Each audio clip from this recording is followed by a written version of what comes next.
کتاب نہج البلاغہ، خطبہ امیر المومنین علی علیہ السلام، خطبہ نمبر 5۔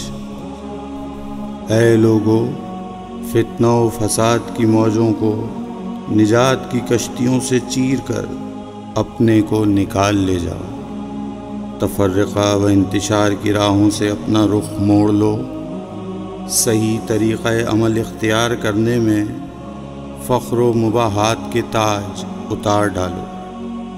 کامیاب وہ ہے جو اٹھے تو پر و بال کے ساتھ اٹھے، اور نہیں تو اقتدار کی کرسی دوسروں کے لیے چھوڑ بیٹھے، اور اس طرح خلق خدا کو بدامنی سے راحت میں رکھے۔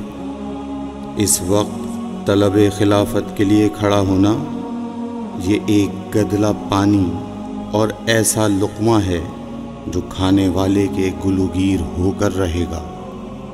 پھلوں کو ان کے پکنے سے پہلے چننے والا ایسا ہے جیسے دوسروں کی زمین میں کاشت کرنے والا۔ اگر بولتا ہوں تو لوگ کہتے ہیں کہ یہ دنیاوی سلطنت پر مٹے ہوئے ہیں، اور چپ رہتا ہوں تو کہتے ہیں کہ موت سے ڈر گئے۔ افسوس، اب یہ بات جب کہ میں ہر طرح کے نشیب و فراز دیکھ بیٹھا ہوں۔ خدا کی قسم، ابو طالب کا بیٹا موت سے اتنا مانوس ہے کہ بچہ اپنی ماں کی چھاتی سے اتنا مانوس نہیں ہوتا۔